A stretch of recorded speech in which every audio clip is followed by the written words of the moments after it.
আলোচনা করছিলাম আমাদের সবাইকে মুসল্লি হতে হবে, নিয়মিত মুসল্লি হতে হবে এবং এমন মুসল্লি হতে হবে যেমন মুসল্লির কথা আল্লাহ কোরআন কারীমের মধ্যে বলেছেন।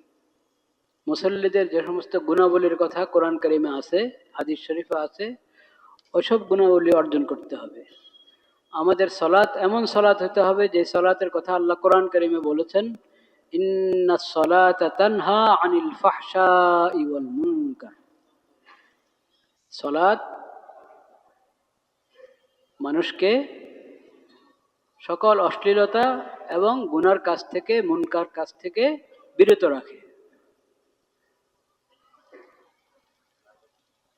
তো সালাতের মতো সালাত হলে অবশ্যই আমার আখলাক ভালো হবে, চরিত্র ভালো হবে, কথা কাম আল্লাহর রেজামন্দি মোতাবেক হবে।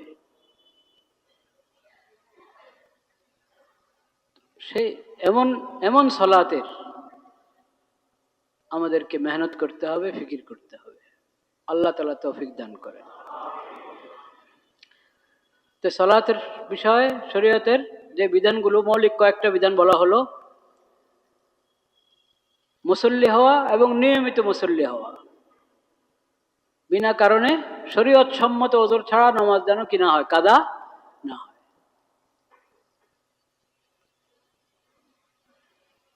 শরীয়ত সম্মত ওযর নামাজ কাদা করার ক্ষেত্রে কি আছে নাকি কিছু?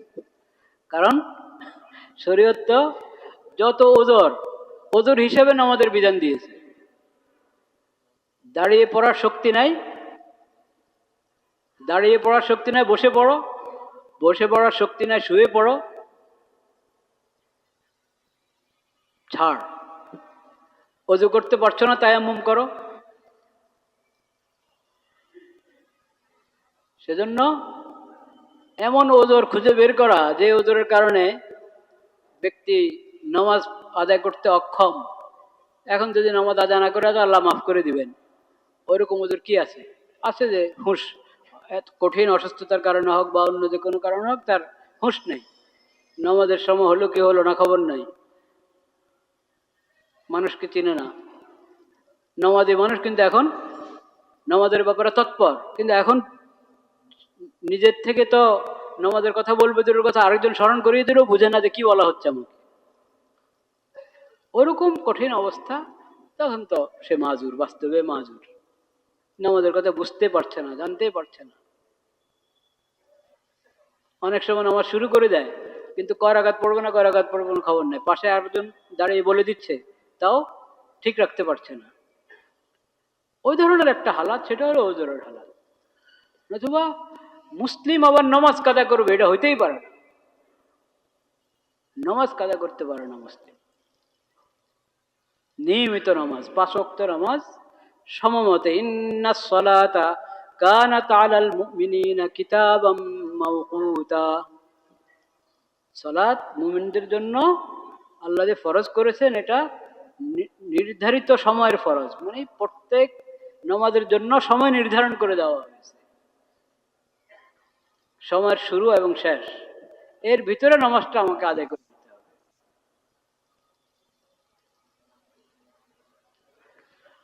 আর নামাজের ক্ষেত্রে আমি উদাসীন না হই। ফাওয়াইলুল লিল মুসাল্লিন আল্লাযীনা হুম আন সালাতিহিম সাহুন। নামাজের ব্যাপারে উদাসীন হবে মুসল্লি, এটা কেমন কথা? নামাজের ব্যাপারে কি কি উদাসীনতা? এক তো এই যে কাদা করে ফেলা, নিয়মিত না পড়া, এক ওয়াক্ত পড়লো আরেক ওয়াক্ত পড়লো না, আজকে পড়লো তো কালকে পড়লো না, এমন যেন না হয়। আরেক উদাসীনতা হলো সময় মতো পড়লো না, সময় পার করে দিল। গল্প গুজবের মধ্যে ঘুম ঘুম যদি চেতন না পায়, ঘুম না ভাঙে, তো এটা একটা ওযর। কিন্তু কার জন্য ওযর? যার ঘুমের আগে, শোয়ার আগে নিয়ত ছিল আমি উঠে নামাজ পড়বো ইনশাআল্লাহ, নিয়ত ছিল, আগে আগে শুয়েছে কোনো কারণে, টের পায় নাই, ওর জন্য ওজোর। তো এখন সময় মতো পড়তে পারো নাই, উঠার সাথে সাথে তাড়াতাড়ি উজু করো, নামাজ কাজা করো। কিন্তু যে অভ্যাসে বানিয়ে নিয়েছে আড্ডার মধ্যে সময় কাটাবে, মোবাইলে সময় কাটাবে,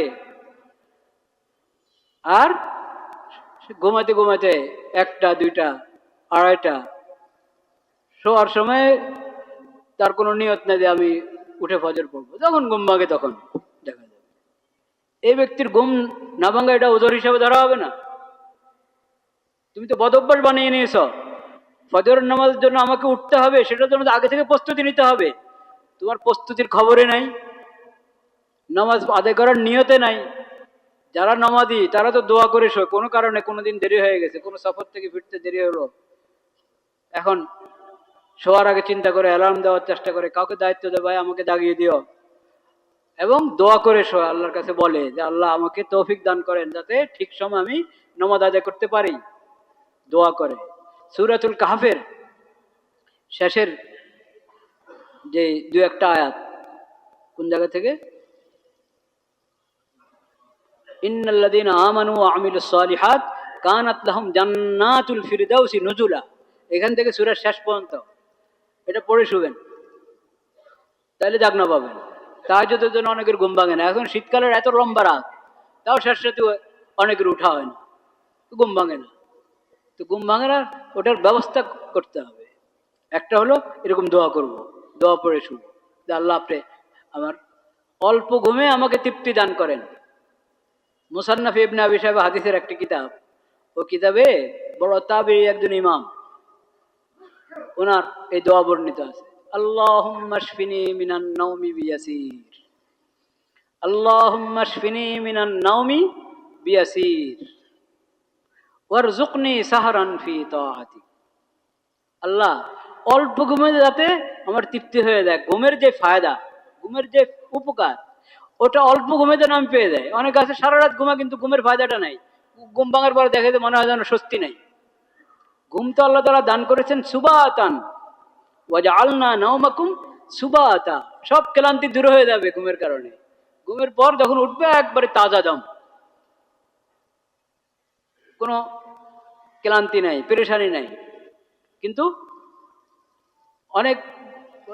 অনেকের অবস্থা কি, শারীরিক দুর্বলতার কারণে হোক, কোনো অসুস্থতার কারণে হোক, টেনশনের কারণে হোক, অন্য যে কোনো কারণে হোক, দেখা যায় ঘুমালো অনেক ঘন্টা, কিন্তু উঠার পরে ঘুম যে হয়েছে এটা বোঝা যাচ্ছে না।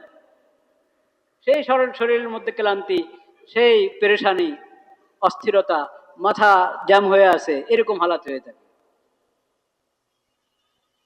তো উনি বলছেন আল্লাহুম্মা শফিনি মিনান নাওমি বিয়াসির, আল্লাহ অল্প ঘুমে আপনি আমার ঘুমের ফায়দাটা দিয়ে দেন, আমাকে তৃপ্ত করে দেন। ওয়ারযুকনি সাহরান ফি তাআতিক, যে সময় বাঁচবে ওই সময় আপনার ইবাদত করতে পারি সেই তৌফিক আমাকে দান করেন। তো আল্লাহর কাছে বলি, বাহ্যিক ব্যবস্থা রাখি, অ্যালার্ম দিয়ে রাখি, কাউকে দায়িত্ব দিই ভাই আমাকে একটু ফোন করেন, দেখেন এই যে মোবাইলের অন্যায় ব্যবহার, এটার মধ্যে তো আমরা বড় পাকা। মোবাইলের সৎ ব্যবহারও তো আছে, এ একটা সৎ ব্যবহার, বা একটু ফোন করে আমাকে বলেন, মোবাইলটা খোলা রাখেন, ফোন করবে, আপনার ঘুম ভাঙবে। যাই হোক, তো বলছিলাম যে আমরা নামাজের ব্যাপারে কিনা হই উদাসীন, নামাজি হইতে হবে, মুসল্লি হইতে হবে, নিয়মিত মুসল্লি হইতে হবে, পাকা মুসল্লি হইতে হবে। নামাজি কিন্তু উদাসীন নামাজি, এটা আল্লাহ পছন্দ করেন না। ফাওয়াইলুল লিল মুসাল্লিন আল্লাযীনা হুম আন সালাতিহিম সাহুন, নামাজের ব্যাপারে উদাসীন, গাফেল হয়ে আছে নামাজের ব্যাপারে। নামাজি কিন্তু গাফেল নামাজি, উদাসীন নামাজি, সময় চলে যাচ্ছে খবর নাই, কাদা হয়ে যাচ্ছে খবর নাই, একটু সুন্দর করে পড়বে তারও চিন্তা নাই, নামাজটা ভালোভাবে শিখবে তারও চিন্তা নাই। এসব উদাসীনতা আল্লাহ পছন্দ করেন না। আরেকটা হলো নামাজি একজন আদর্শবান ব্যক্তি হবে, তার চলাফেরা, তার লেনদেন, হ্যাঁ, তার আখলাক চরিত্র এমন হবে যে অনুসরণীয় ব্যক্তিদের যেমন হয়।